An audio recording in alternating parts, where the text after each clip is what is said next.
wabarakatuh.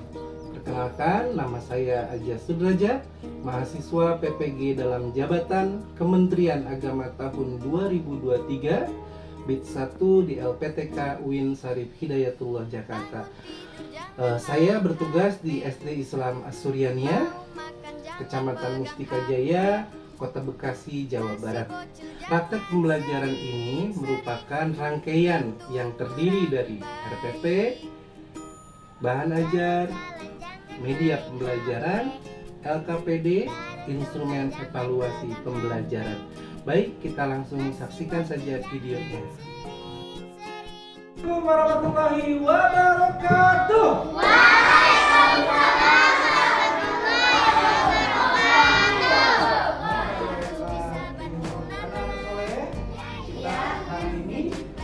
Belajar ya, tentang materi baru khusus P5 PPRA. Namun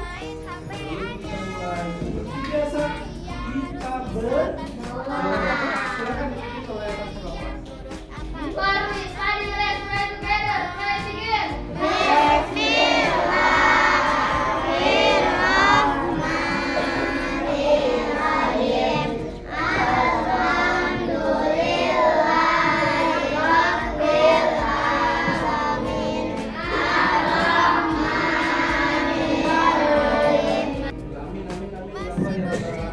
Mudah-mudahan Allah senantiasa mendengar setiap doa-doa kita.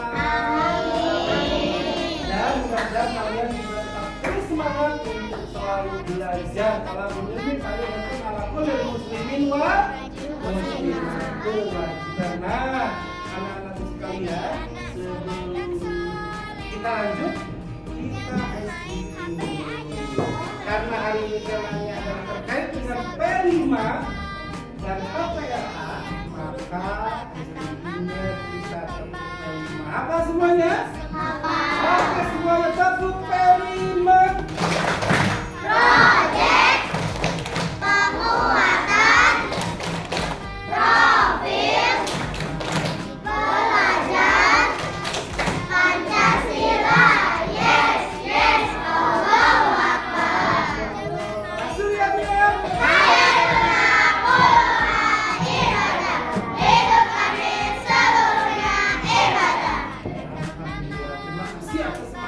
kalian yang pagi ini ada yang kurang sehat? Sehat semuanya ya? Karena kalian selalu sarapan di pagi hari. Kalau kemarin makannya nasi goreng, sekarang telur dadar atau telur goreng mata pecak. Ya, karena kita mah biasa kalau goreng telur tuh nggak ada yang bulat. Ya, jadi matanya mata pecak, bukan mata sapi. Baik, hari ini Bapak absen dulu ya. Abdizar Al-Ghifari hadir? Hadir. Afifah? Aska Zaidan? Hadir. Bening Anindya? Ih, Bening kemarin komen di TikTok Pajet ya? Keren. Jasmine Nur Anissa? Hadir. Oke, semuanya alhamdulillah hari ini hadir ya.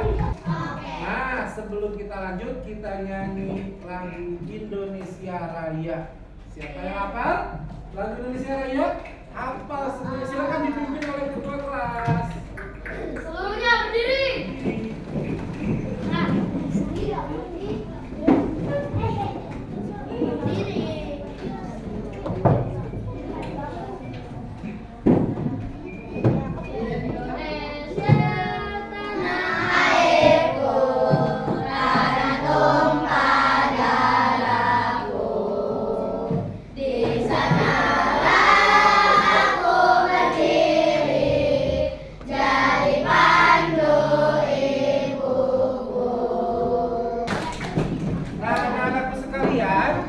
Kemarin kita L5-nya sudah membahas tentang kearifan lokal. Dimana kita kemarin apa aja yo masih ingat? Membahas tentang kebudayaan masing-masing daerah. Ada permainan-permainan yang disebut dengan main apa? Congklak, ada bakpia, ada apa lagi?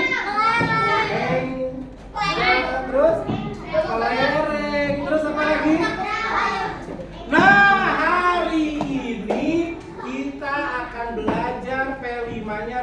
terkait gaya hidup berkelanjutan.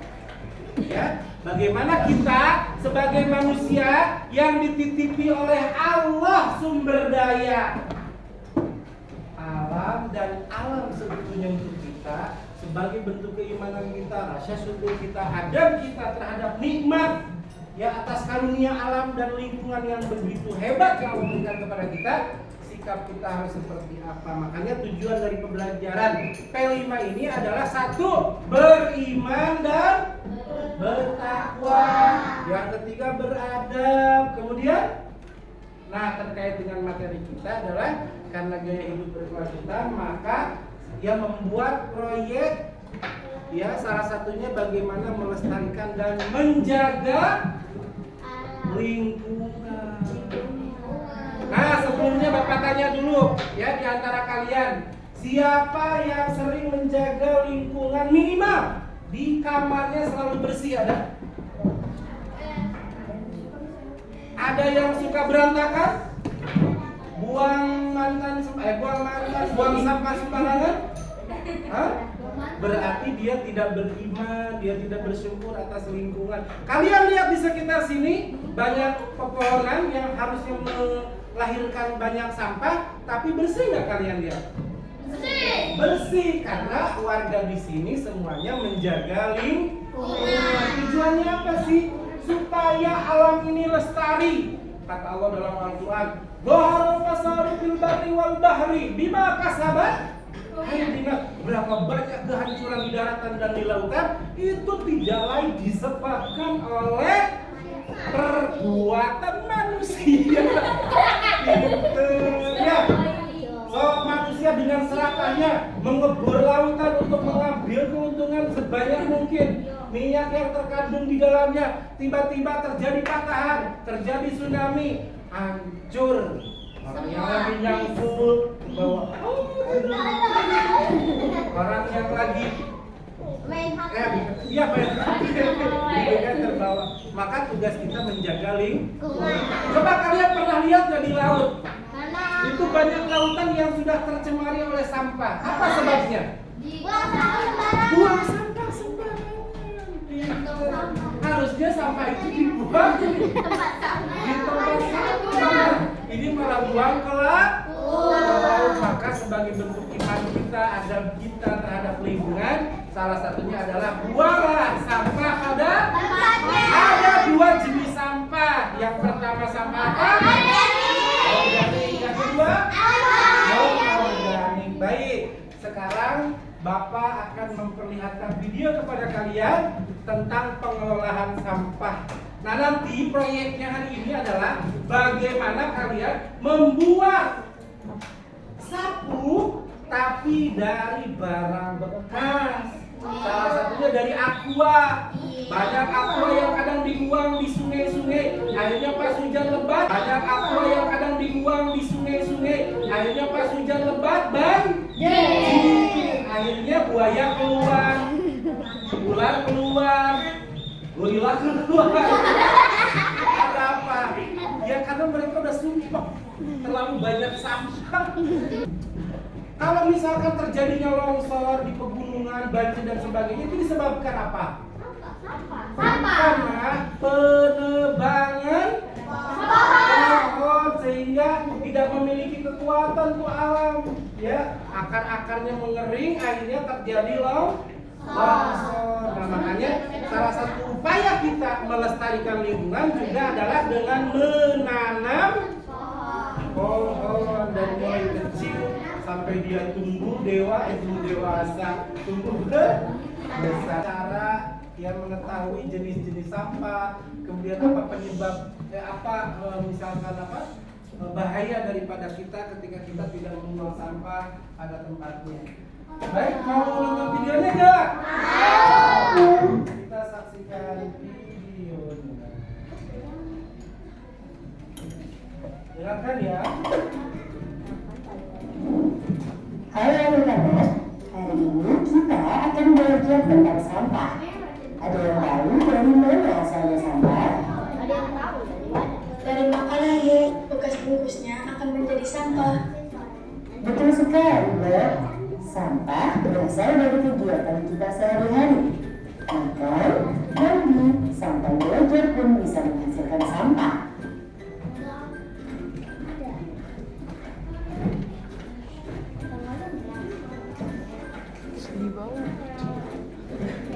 Coba lihat, di pojok sana ada banyak sampah. Baunya busuk dan dihinggapi banyak lalat. Lalat bisa membawa kuman dan jadi sumber penyakit. Ada yang tahu apa lagi yang bahaya dari sampah? Bisa bikin banjir, Bu. Ya, benar. Sungai yang dipenuhi sampah tidak cukup untuk menampung air hujan. Air akhirnya meluap dan terjadi banjir. Sampah juga bikin air sungai jadi tercemar. Tidak bisa lagi dipakai untuk minum atau mandi. Ikan-ikan di dalamnya juga ikut mati. Kalau sampahnya dikubur dalam tanah, apakah masih berbahaya, Bu? Sampah itu akan mencemari tanah. Tanah jadi tidak subur sehingga tanaman tidak bisa tumbuh. Air tanah di dalamnya juga bisa ikut tercemar. Ada yang tahu bagaimana cara mengolah sampah yang benar? Sampahnya dibakar, Bu. Wah, masih kurang tepat ya. Asap pembakaran ini bisa jadi polusi di udara. Kalau dihirup, bisa menyebabkan sakit pernafasan. Cara yang lebih tepat adalah dengan cegah, pilah, dan olah sampah. Guru jelaskan satu-satu ya. Cegah artinya mencegah timbulnya sampah baru. Caranya dengan membawa perlengkapan sendiri ke sekolah. Perlengkapan ini bisa kita cuci dan pakai lagi, jadi tidak menghasilkan sampah baru. Contohnya membawa di kotak makanan, botol minum, sedotan semis, dan pelengkap sendiri. Sampah kertas juga harus kita kurangi. Satu caranya yaitu dengan menulis atau menggambar di kedua sisi kertas. Cara lainnya yaitu beralih ke belajar digital. Contohnya kuis diganti online agar tidak perlu kertas untuk mencetak soal. Buku pelajaran yang sudah tidak digunakan jangan langsung dibuang ya. Kita bisa sumbangkan kepada orang lain yang membutuhkan. Juga ada langkah yang penting. Kalau kita bisa cegah adanya sampah baru, kegiatan pilah dan olah jadi ikut berkurang. Pilah maksudnya apa, Bu? Pilah artinya memisahkan sampah sesuai jenisnya. Ada yang tahu apa saja jenis sampah? Sampah organik dan anorganik, Bu. Benar, sampah organik itu mudah hancur dan membusuk. Contohnya sisa makanan, kulit buah, dan daun-daunan. Kebalikannya, sampah anorganik sangat sulit hancur, bahkan butuh ratusan sampai ribuan tahun. Contohnya plastik, styrofoam, kaleng, dan kaca. Tapi, ada satu jenis sampah lagi loh, jenis sampah berbahaya dan beracun atau sampah B3. Contohnya baterai, kabel, dan bekas alat elektronik. Lalu, bagaimana cara memilah sampah di sekolah? Caranya dengan membedakan tempat untuk setiap jenis sampah. Misalnya, yang warna hijau untuk sampah organik, yang warna kuning untuk sampah anorganik guna ulang, seperti plastik, kaca, kaleng.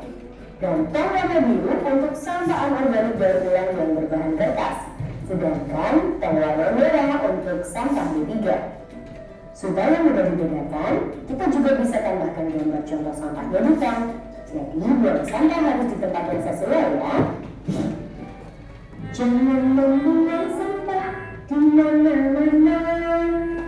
Jagalah kebersihan di lingkunganmu. Sampah di rumah, sampah di halaman, sapu yang bersihkan taruh di tempatnya. Sapu yang bersihkan taruh di tempatnya. Bu Guru, kenapa sampah harus dipisahkan seperti itu? Sampah yang sudah dipisah akan lebih mudah untuk diolah. Olah artinya mengubah sampah jadi benda yang bermanfaat. Sampah organik bisa dijadikan pupuk kompos. Sampah kaleng bisa diubah menjadi tempat pensil, vas bunga, dan celengan. Sampah kertas bisa didaur ulang menjadi kertas baru atau dijadikan bahan kerajinan. Sampah plastik bisa dibuat menjadi ekobrik. Ekobrik itu maksudnya apa, Bu? Ekobrik itu botol plastik yang diisi dengan plastik sampai penuh dan padat. Karena terbuat dari plastik, ekobrik itu anti air dan awet. Ekobrik kemudian bisa disusun untuk membuat benda lain, contohnya kursi atau meja. EcoBrik juga bisa dipakai untuk bimbing bangunan loh. Keren ya? Nah, sekarang kita semua sudah paham ya bagaimana cara mengolah sampah yang tepat. Harapannya bahaya dari sampah bisa jauh berkurang. Yuk mulai cegah, pilah dan olah sampah karena sampahku tanggung jawabku. Sekarang, coba jawab pertanyaan berikut ini di kolom komentar ya. Coba amati di kelas atau sekolahmu. Sampah apa yang paling banyak kamu temukan dan bagaimana cara mengolah yang tepat? Kalau mau latihan soal yang lebih banyak, yuk kunjungi website cita-cita. Anak-anak tadi setelah melihat video, jadi kalian tahu kan bahwa di antara penyebab banjir, kemudian musibah bencana alam lainnya, di antaranya adalah karena tidak pandainya manusia memelihara lingkungan. Tadi disebutkan ada sampah apa aja? Ada sampah air, ada sampah organik, Ya, tadi apa yang terakhir? Yang ini termasuk sampah apa? Ini termasuk sampah apa?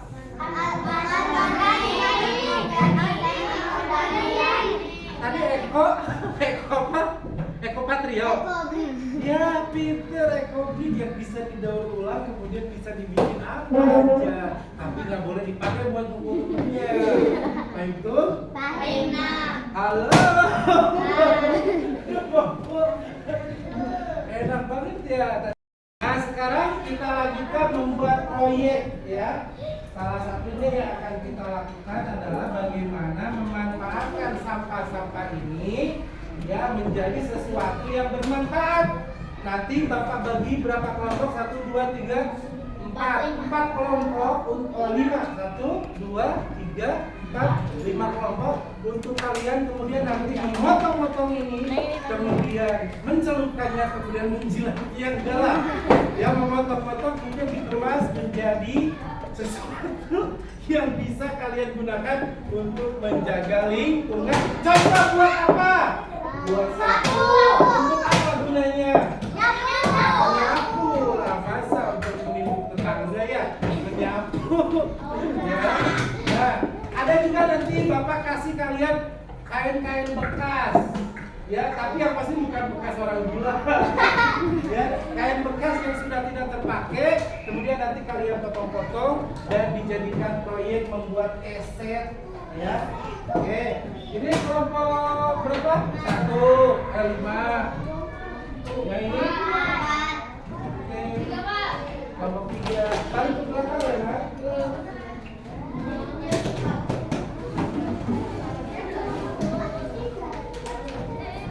Sama.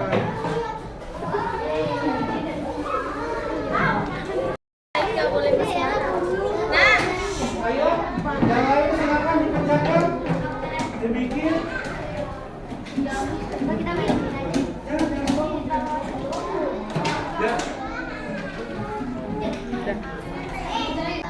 Iya, alhamdulillah. Ini kayak apa ini? Iya, kayak sapu buat apa? Bering. Buat nyapu. Ya, hebat di kelompok berapa ini? 3. Oke. Kan? Waalaikumsalam warahmatullahi Ya, waalaikumsalam warahmatullahi. Kami dari kelas 3 akan mempresentasikan proyek kali ini. Ini adalah sapu dari kelompok kecil. Kegunaannya untuk menyapu. Iya, terima kasih. Hebat kelompok 3. Alhamdulillah hari ini kita sudah berada di penghujung pembelajaran kita, yakni belajar tentang P5, yaitu proyek membuat sapu, memanfaatkan barang-barang bekas termasuk botol minuman ya sebagai bentuk syukur kita kepada Allah juga, iman juga, takwa kita, karena melestarikan lingkungan itu juga merupakan bagian dari bentuk takwa kita, bentuk iman kita kepada Allah. Nah tadi alhamdulillah sudah berhasil. Itu saja barangkali sebelum kita akhiri, silakan ketua kelas memimpin doa. After we study, let's pray together. Pray begin. Bismillahirrahmanirrahim. Wal 'asr. Innal insana lafi khusr.